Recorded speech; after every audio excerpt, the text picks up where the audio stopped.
하나님의 말씀은 출애굽기 19장 1에서 8절까지 한 절씩 교독하겠습니다. 이스라엘 자손이 애굽 땅을 떠난 지 3개월이 되던 날 그들이 시내 광야에 이르니라. 그들이 르비딤을 떠나 시내 광야에 이르러 그 광야에 장막을 치되 이스라엘이 거기 산 앞에 장막을 치니라. 모세가 하나님 앞에 올라가니 여호와께서 산에서 그를 불러 말씀하시되 너는 이같이 야곱의 집에 말하고 이스라엘 자손들에게 말하라. 내가 애굽 사람에게 어떻게 행하였음과 내가 어떻게 독수리 날개로 너희를 놓고 내게로 인도하였음을 너희가 보았느니라. 세계가 다 내게 속하였나니 너희가 내 말을 잘 듣고 내 언약을 지키면 너희는 모든 민족 중에서 내 소유가 되겠고 너희가 내게 대하여 제사장 나라가 되며 거룩한 백성이 되리라. 너는 이 말을 이스라엘 자손에게 전할지니라. 모세가 내려와서 백성의 장로들을 불러 여호와께서 자기에게 명령하신 그 모든 말씀을 그들 앞에 진술하니 백성이 일제에 응답하여 이르되 여호와께서 명령하신 대로 우리가 다 행하리이다. 모세가 백성의 말을 여호와께 전하며 아멘. 2월은 언약의 달이라고 했습니다. 하나님과 아담이 언약을 맺었고 하나님과 노아가 언약을 맺고 하나님과 아브라함이 언약을 맺고 또 오늘 이 시간은 하나님과 이스라엘 백성들이 언약을 계약을 맺고 있는 그러한 장면입니다. 언약을 맺었다는 게 뭡니까? 약속하는 거죠. 계약하는 겁니다. 어떤 내용으로 계약하느냐는 거죠. 계약은요 결코 남 일이 아니고 우리 모두의 일이다라는 것입니다. 하나님과 계약을 맺었기 때문에 반드시 목적을 가지고 계약을 맺는 거고 계약을 맺었으면 이제 대가를 지불해야 된다는 거죠. 그런데 그 계약을 어겨버리면 어떻게 되느냐? 큰일이 나는 겁니다. 큰일이 나요.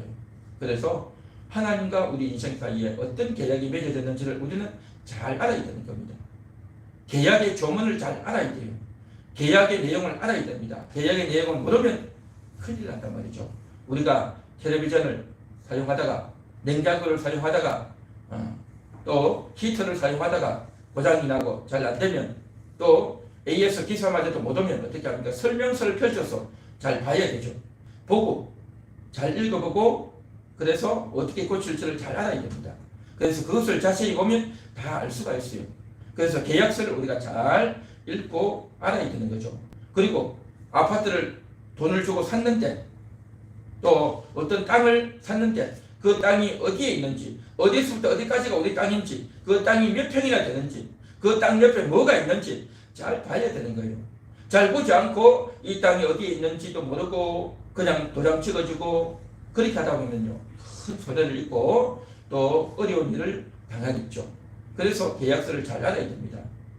성경이 바로 그 계약서단 말이죠. 오늘도 계약서를 우리가 한번 살펴보는데 그 계약은 바로 하나님과 이스라엘 백성들이 맺은 계약이다라는 겁니다. 이스라엘 백성들 그들은 애굽에서 나왔습니다. 출애굽한 거죠. 그래서 애굽에서 큰 고통을 당하고 있었죠.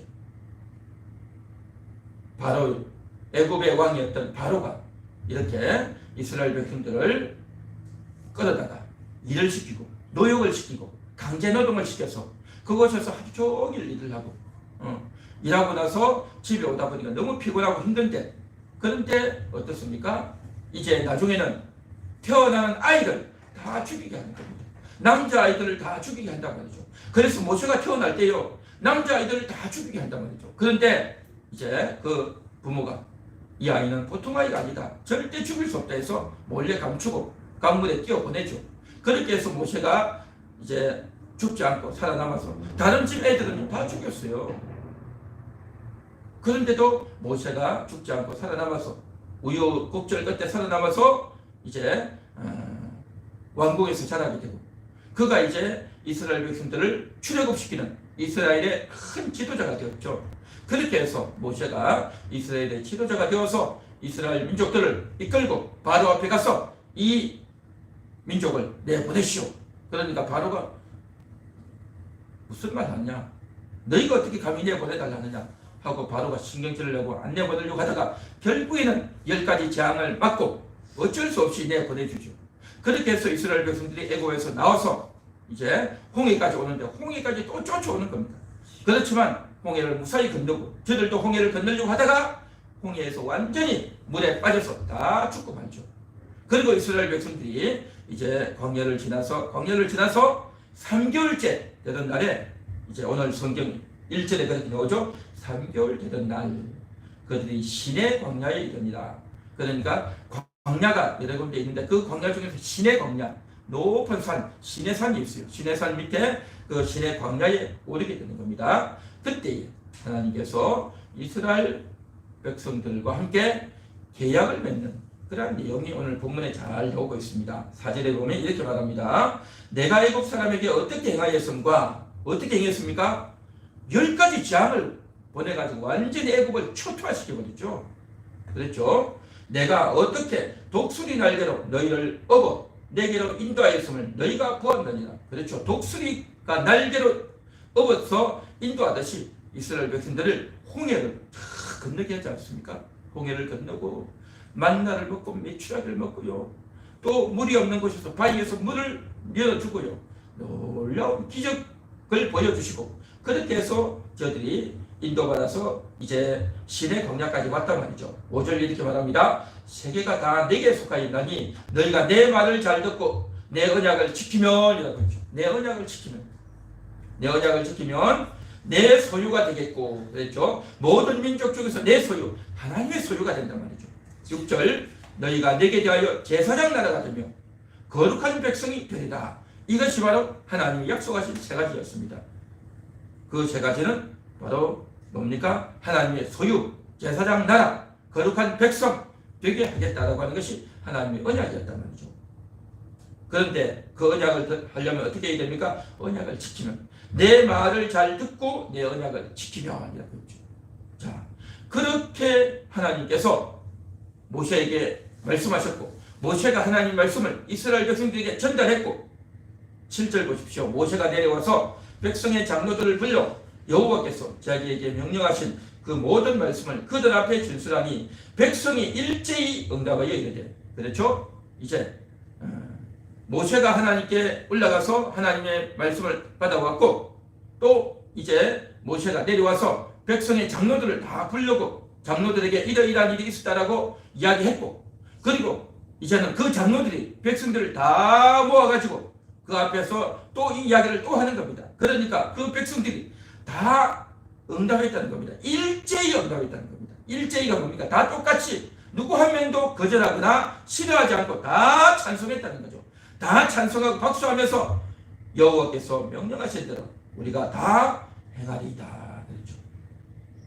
다 행하겠다 했죠. 뭘요? 내 말을 잘 듣고 내 언약을 지키면 하나님의 소유, 제사장 나라, 거룩한 백성 되게 한다고 하는 이 약속을 저들이 다 기뻐하고 좋아하고 즐거워하고 환영하고 박수치면서 이제 우리가 다 행하겠습니다 라고 했죠.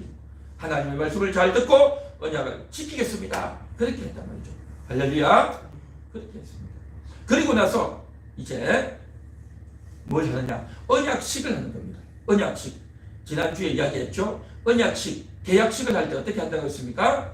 짐승을 잡아놓고 짐승을 바다로 토막을 내고 그리고 그 가운데 길을 내놓고 이쪽에서 저쪽으로 지나가고 저쪽에서 이쪽으로 지나오고 그러면서 이제 언약을 하는 겁니다.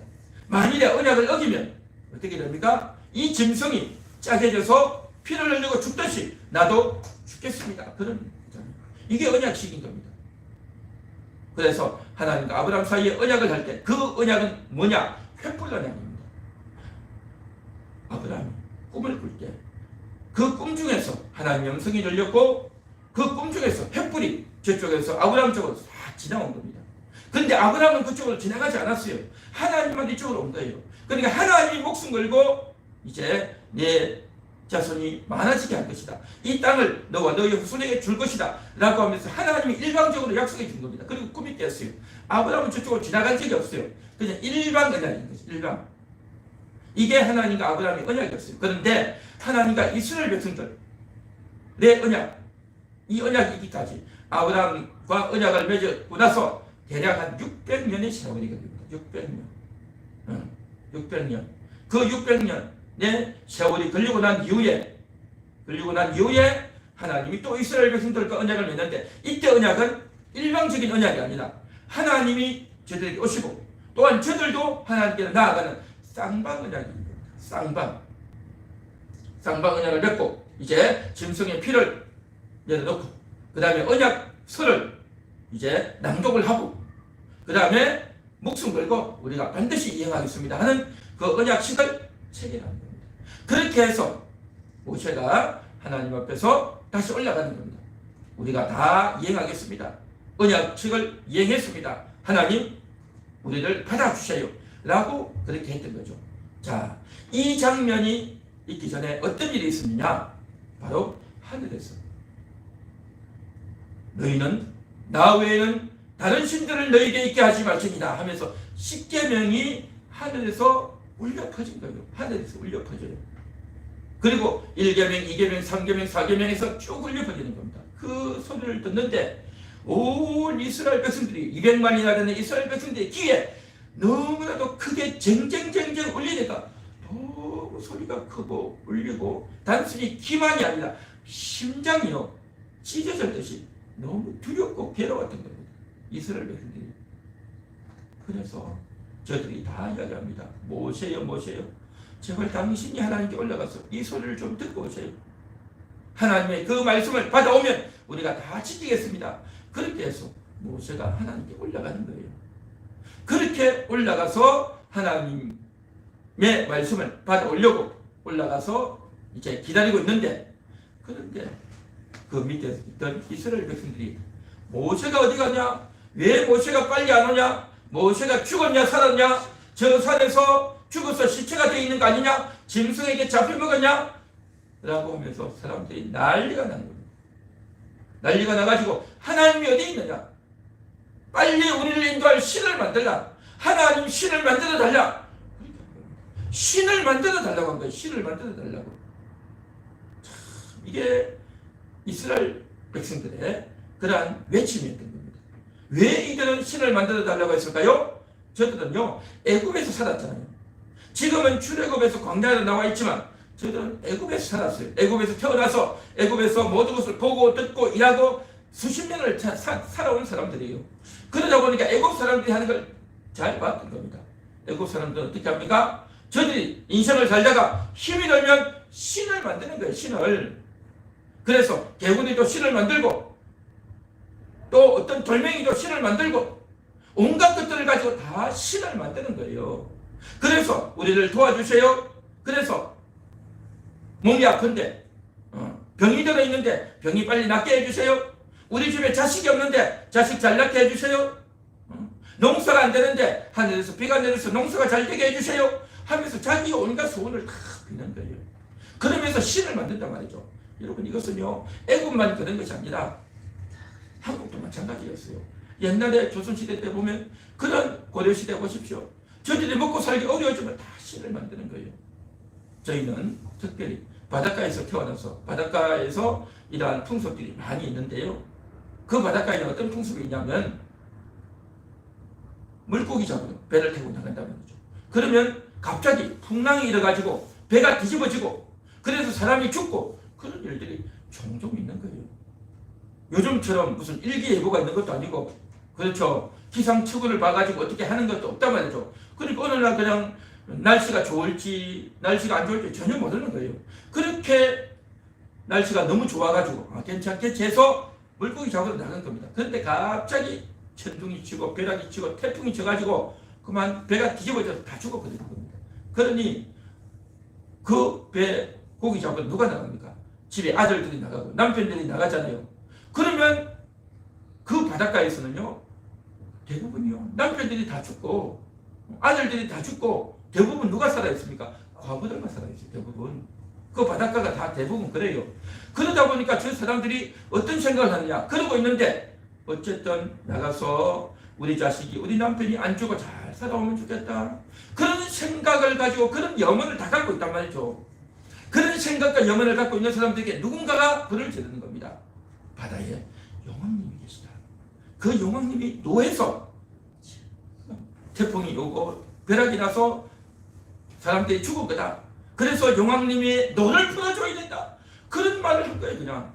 그래가지고 어떻게 하느냐. 그 용왕님을 노를 풀려면 시집을 안 간 처녀들을 제물로 바다에 넣어야 된다. 그렇게 된 거예요. 그래서 바닷가에 가면요, 태풍이 일고 사람이 죽고 나면 처녀들을 잡아가다가 던지는 거예요. 여태까지는 아들들이 나가 죽었잖아요. 남편들이 죽었잖아요. 이제는 처녀를 던져야 된다. 그렇게 해가지고 옛날에는 그렇게 했다고요. 처녀를 던지면 풍랑이 잔잔해진다 이거죠. 그 쓸데없는 엉뚱한 소리를 누가 합니까? 무당들이 한단 말이죠.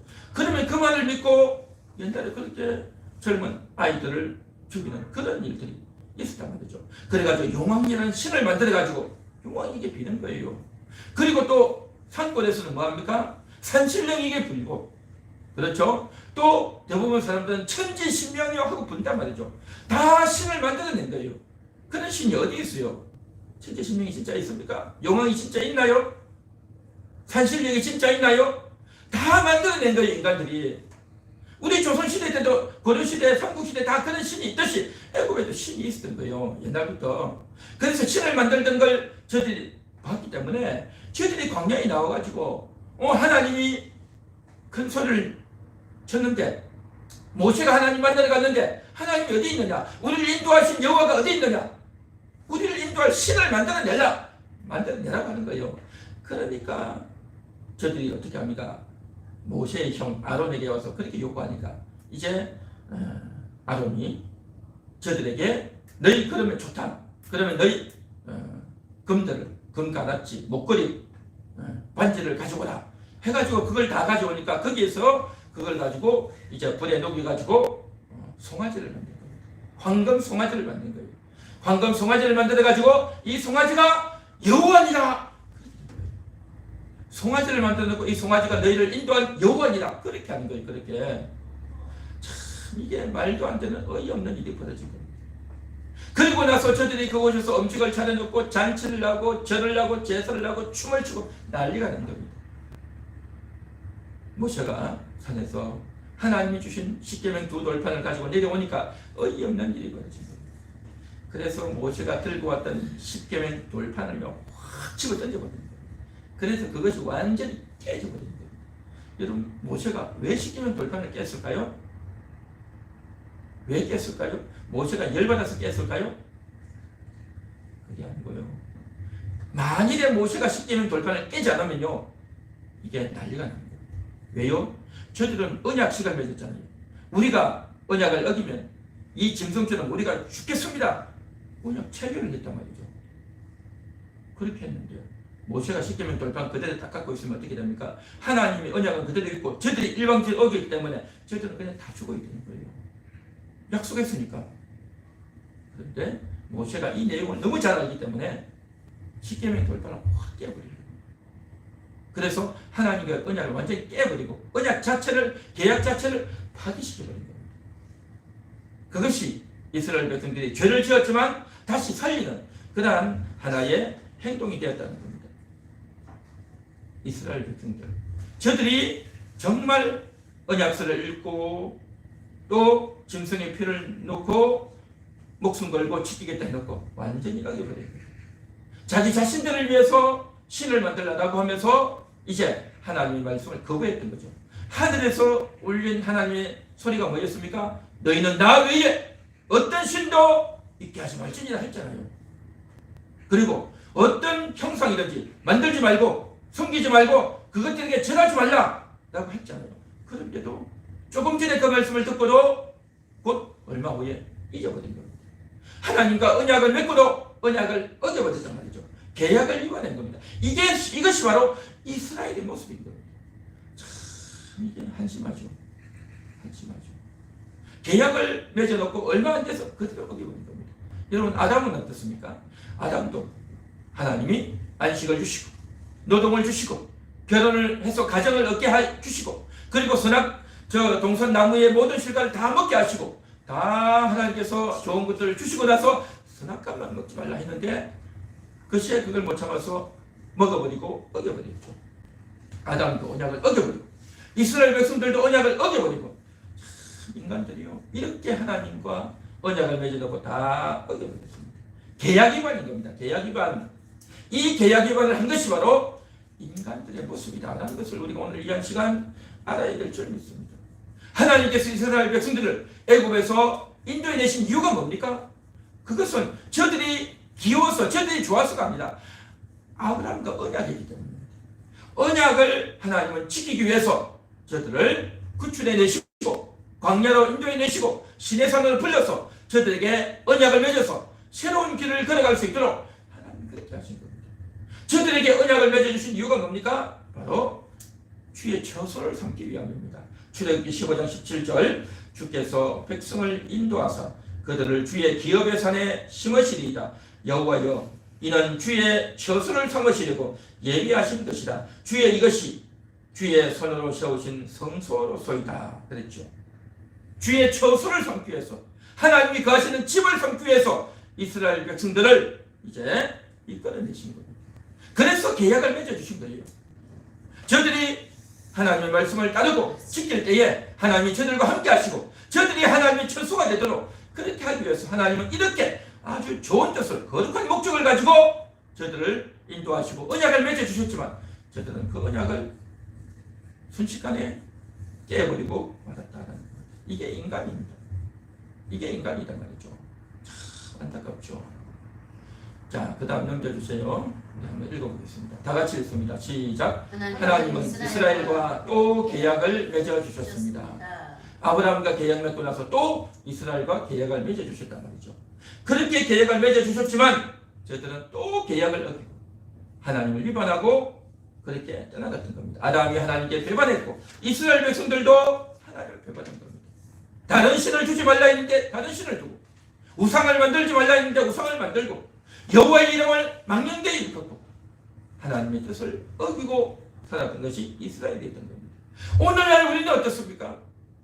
오늘날 우리들도 역시 마찬가지로 하나님을 어기고 하나님 외에 다른 신을 두고 우상을 숭배하는 그런 모습이 오늘날 우리에게는 없습니까? 우리가 오늘날도 탐심을 부리고 욕심을 부리면요 그것도 우상 숭배가 되는 겁니다.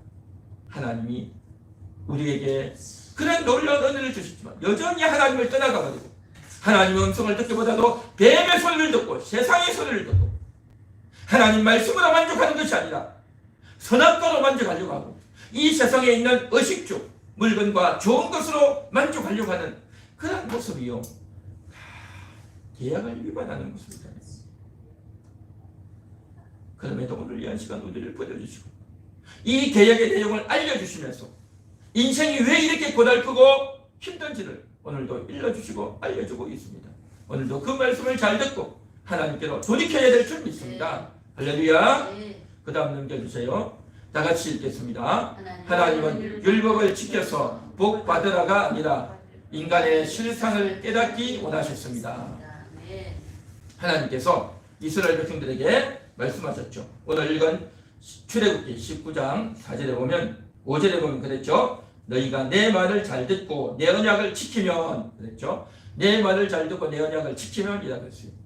자, 이 말씀의 연장선이 바로 신명기 28장 1절입니다. 제가 읽을 테니까 잘 들으세요. 내가 내 하나님 여호와의 말씀을 삼가 듣고 내가 오늘 내게 명령하는 그 모든 명령을 지켜 행하면 내 하나님 여호와께서 너를 세계 모든 민족 위에 뛰어나게 하실 것이라. 내가 내 하나님 여호와의 말씀을 청종하면 이 모든 복이 내게 임하며 내게 이르리니 성읍에서도 복을 받고 들에서도 복을 받을 것이며 내 몸의 자녀와 내 토지의 소산과 내 짐승의 새끼와 소와 양의 새끼가 복을 받을 것이며 내 광주리와 내 떡반죽 그릇이 복을 받을 것이며 내가 들어와도 복을 받고 나가도 복을 받을 것이니라.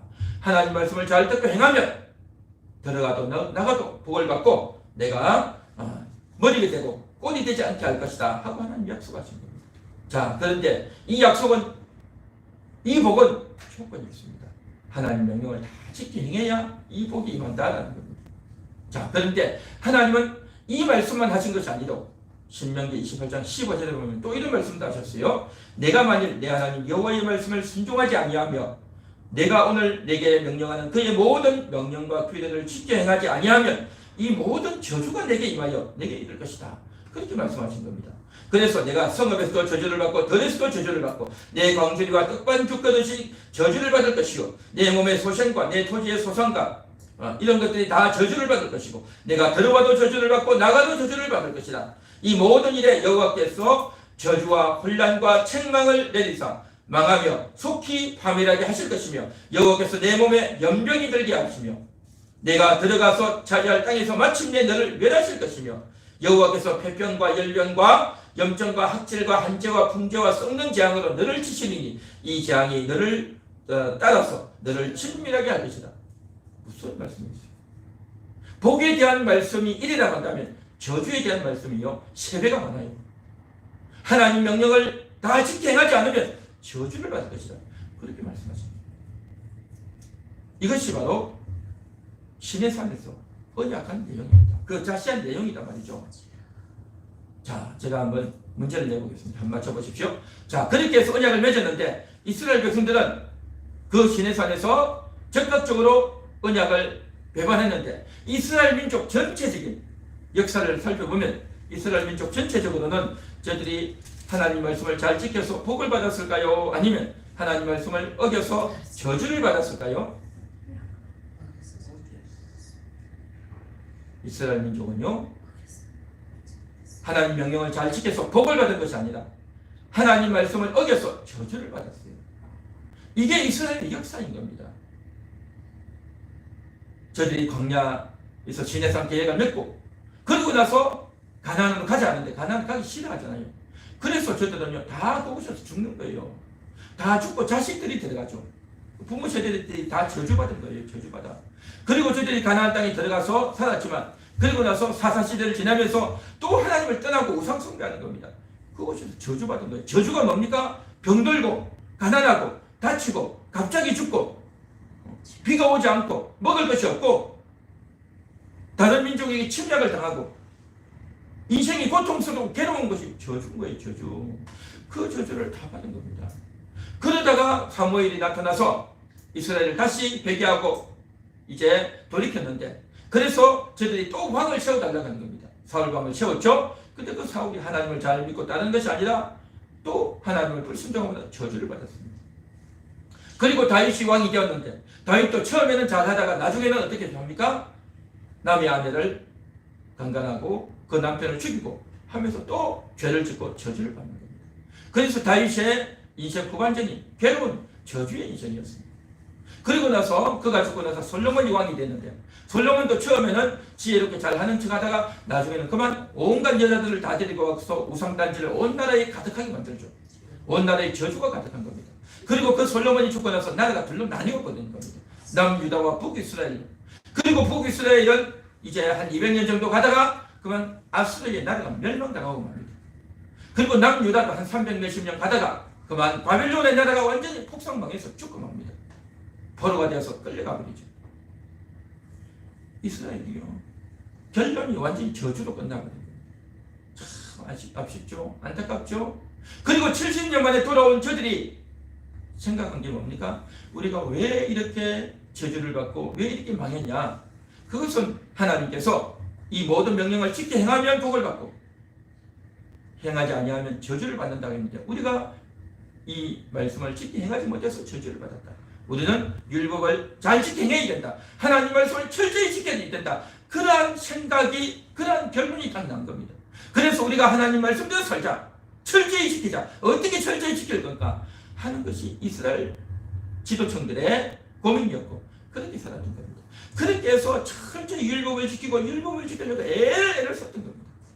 그런데요 저들이 하나님께서 저들에게 율법을 주신 이유를 알아야 되는데 율법을 주신 이유를 모르고 율법을 철저히 지키자. 철저히 지켜서 복을 받고 구원을 받자. 그런 생각만 했단 말이죠.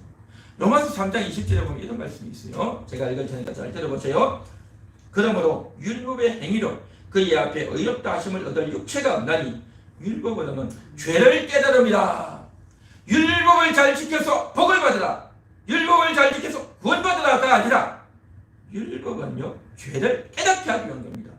그래서 율법을 줬어요. 이게 무슨 말씀이냐면 십계명을 주시고 또 모든 십계명 외에 계명들이 더 많습니다. 십계명만 있는 게 아니에요. 613가지 계명이 있습니다.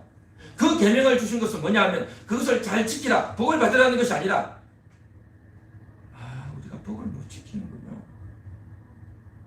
율법을 보고 내가 잘못했구나, 내가 죄를 지었구나, 하나님 말씀대로 살고 거룩하게 살아야 되는데 하나님 말씀대로 못 살았구나, 그거 깨달으라고. 인간은 죄인이구나, 이렇게 더럽고 사악하고 욕심 많고 형편없는 자가 인간이구나, 그걸 깨달으라고. 죄를 깨달으라고. 인간 속에 죄가 있다는 것을 깨달으라고. 바로 너가 죄인이다, 이스라엘 민족 너희가 바로 죄인이다, 그거 깨달으라고 율법을 주신 거예요. 그런데 이스라엘 민족은 그걸 알지 못하고 우리가 율법을 못 지켰어, 저주를 받았네, 율법을 잘 지켜야 되겠다, 더 잘 지켜야 되겠다, 열심히 지켜야 되겠다, 최선을 다해서 지켜야 되겠다, 그렇게 율법을 지킬 수가 없어요. 지킬 수가 없는데 자기가 끝까지 지켜야 되겠다 라고 생각하면서 예수님 오셨을 때는 우리는 율법을 잘 지키고 있습니다. 하하하하 웃으면서 우리가 어떻게 해야 구원받겠습니까? 하고 예수님께 그런 질문을 한 사람들이 많았어요. 그러니까 예수님 뭐라고 말씀하십니까? 율법을 지키라 했죠. 내가 다 지켰습니다. 그렇죠. 그러니까 예수님 볼 때는요 엉망인 거죠. 너희가 지키기는 뭘 지켜?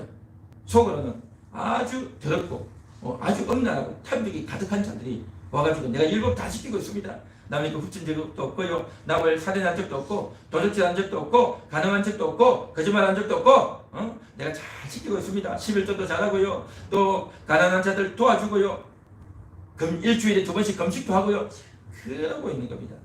그러자 예수님께서 사정없이 저들이 못된 짓을 하는 것을 다 까발리고 그렇게 이야기하지 않았습니까? 그러니까 인간의 실상을 깨달으라고, 인간이 죄인이라는 것을 깨달으라고 주셨는데 저들은 잘 지키고 있다고 착각을 하고 있다는 겁니다. 내가 죄인임을 깨달았어. 하나님, 내가 죄인입니다. 내가 교만한 자였습니다. 내가 탐욕스러운 자였습니다.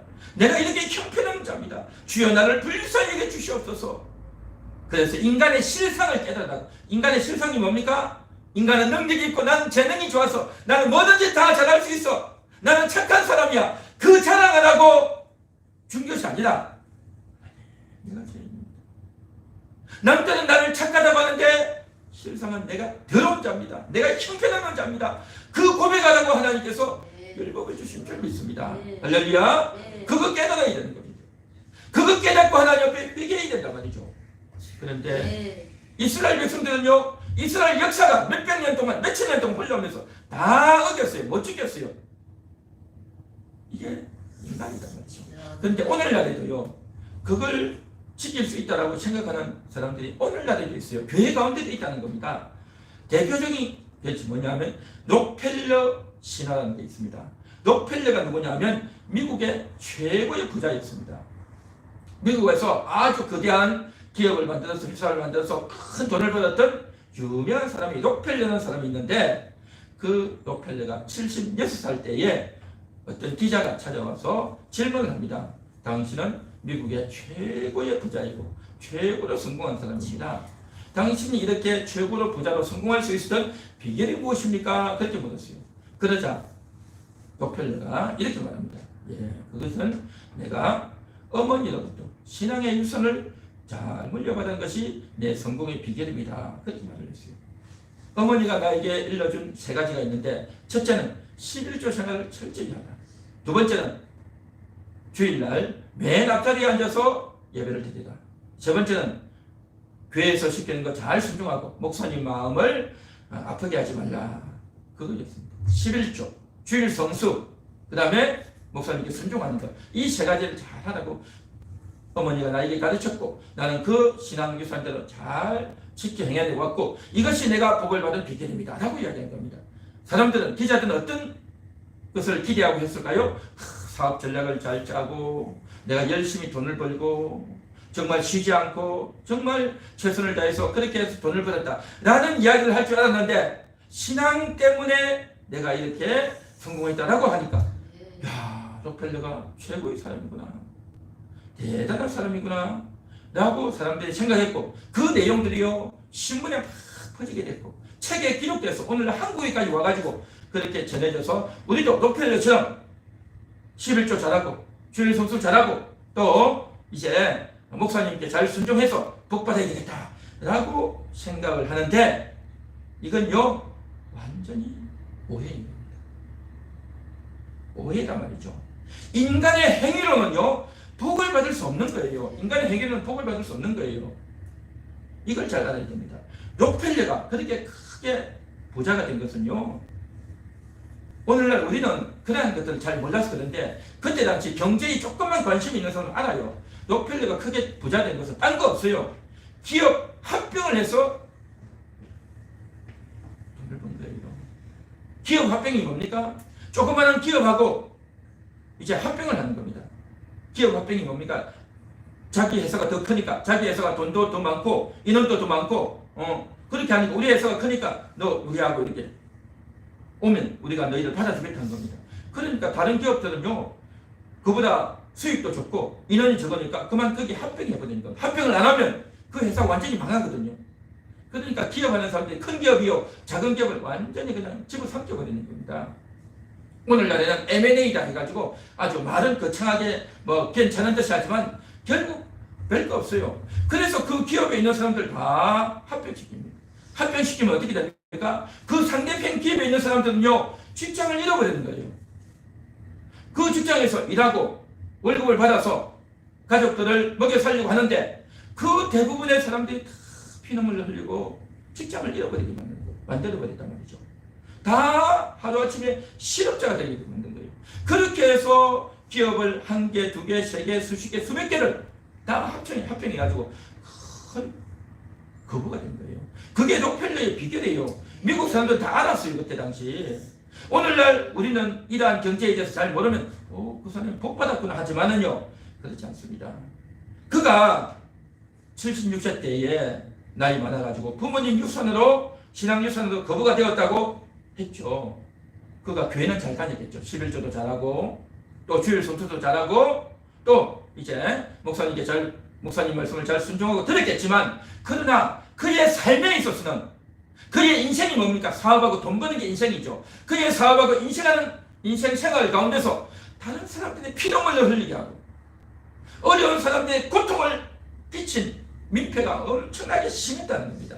그러면서 또 자기는 신앙생활 잘했고 하나님 잘 섬겼다라고 하지만요 5계명에서 10계명을 다 어긴 거 아닙니까? 남의 기업 도둑질하고요, 거짓말하고요, 남 속이고요, 그런 것들이 엄청나게 많았던 겁니다. 그러니까 자기가 신앙생활 잘한 걸 알았지만 실제로는 5에서 10계명까지 다 어기고 살았던 겁니다. 그런 자가 내가 신앙생활 잘해서 복 받았다고 말을 하면 이게 말이 되냐 말이죠. 말이 되냐 말이죠. 자기가 정정당당하게 정직하게 기업을 했다면 그가 그렇게 큰 부자가 될 수 있느냐는 거죠. 불가능하죠. 품꾼들에게 줘야 될 싹을 정확하게 주지 아니하고 조금은 돈을 주고 그냥 저들이 힘들고 고통당하고 하루에 정말 10몇 시간씩 일을 하고 그렇게 하는데도 불구하고 다 부려먹고 그렇게 했단 말이죠. 그런 것들이요 다 찾아보면 다 나와요. 그런데도 이제 자기가 돈을 벌었다면 이게 뭡니까? 복입니까? 저주입니까? 겉으로는 자기가 돈을 많이 번 것 같지만 그가 정말 못된 짓을 많이 한 거죠. 복이 아니라 저주가 되는 거죠. 저주가 된단 말이죠. 오늘날 우리가 살아가는 이 세상은 자본주의 세상입니다. 이 자본주의 세상에서 이제 돈도 많이 벌고 다 돈 벌기 위해서 모든 것이 다 돈 아닙니까? 돈이 우선이란 말이죠. 그런 세상 가운데서 살아가면서 돈만 많이 벌면 하나님 복 받은 거고 하나님이 축복해 주셔서 이 돈 많이 버는 거다 라고 그렇게 하는데 천만이에요. 공부 잘해가지고 좋은 대학 가고 돈 많이 벌고 그러면 복 받고, 좋은 대학도 못 가고 돈도 많이 못 벌고 그러면 그 사람 저주받은 겁니까? 절대 그런 게 아니에요. 절대 그런 게 아니다 말이죠. 그래서 신명기 27장 26절에 이렇게 말합니다. 이 율법의 말씀을 실행하지 아니하는 자는 저주를 받을 것이라 할 것이요 모든 백성은 아멘 할지니라 그렇게 말했어요. 율법을 지키지 않으면 저주를 받는 겁니다. 겉으로는 잘 되는 것 같아도 그게 잘 되는 게 아니다 말이죠. 결국 그 후손들이 부모의 재산을 물려받아서 살겠지만 어떻게 합니까? 공돈을 얻었기 때문에 고생해서 땀 흘려서 번 돈이 아니기 때문에 돈을 함부로 쓰고 결국 그 집안이 망해가고 어려움을 겪는 겁니다. 하나님께서 언약을 맺어주신 이유는 너희가 언약을 잘 지켰어, 율법을 잘 지켰어, 복받으라가 아닌 것입니다. 그 다음 넘겨주세요. 다 같이 했습니다. 시작. 언약의 목적은 지켜서 복받으라가 아니라 긍휼을 주시기 위함이었습니다. 긍휼을 주기 위함입니다. 율법을 지키려고 하다 보니까 내가 이것도 어겼고 저것도 어겼고 정직하지 못했고 거짓말을 했고 남을 속였고 욕심을 부렸고 했던 내 자신을 돌이켜보면서 눈물을 흘리고 회개하는 겁니다. 눈물을 흘리고 회개하면서 주여 내가 죄인입니다. 내가 죄를 지었습니다. 내가 잘못했습니다. 그렇게 하나님 앞에 무릎 꿇고 나올 때 그러한 자들에게 하나님께서 긍휼을 베풀어 주시는 겁니다. 이러한 긍휼을 베풀어 주시기 위해서 하나님이 언약을 주시다라는 것입니다. 할렐루야. 그런데 이 의도를 모르고 자기가 언약을 잘 지켰습니다. 내가 철저히 11조하고 주일 성수하고 하나님 말씀 잘 순종해서 복 받았습니다 라고 말을 하면요, 이건 정말 아닌 겁니다. 아니다 말이죠. 하나님은요 우리 인간을 긍휼히 여겨주시고 불쌍히 여겨주시기를 원하십니다. 그러나 인간들은요 하나님이 우리를 긍휼히 여겨주시는 것을요 싫어합니다. 다른 사람에게 불쌍히 여김 가능한 것을 사람들은 싫어해요. 여러분 인생이 그렇지 않습니까? 남이 내가 잘못하는 것, 남이 내가 무지한 것, 남이 내가 실수한 것, 남이 내 부끄러운 것을 알까봐 창피해서 감추려고 하고 몰라도 아는 척하고 없어도 있는 척하고 자기가 정말 잘난 척, 똑똑한 척, 있는 척, 가진 척하는 그런 척척을 하면서 다 살지 않습니까? 하나님 앞에 와서 하나님 내가 이랬답니다. 회개하고 돌이켜야 될 줄은 있습니다. 그런데 사람들은 척척하면서 남과 싸우고 남을 짓밟고 남 위에 올려서려고 하는 그러한 인간의 그 자존심을 가지고는요 절대 하나님 만날 수 없는 겁니다. 자존심을 다 꺾어야 될 줄은 있습니다. 남에게 불쌍히 여김받기 싫어해서 감추고 외면했던 그 남자들이 하나님 앞에 와서도 자기의 죄를 감추고 드러내지 않으려고 하면요 정말 하나님 복 받을 수 없습니다. 하나님이 이스라엘과 맺어준 이 언약의 목적은 바로 내가 죄인입니다.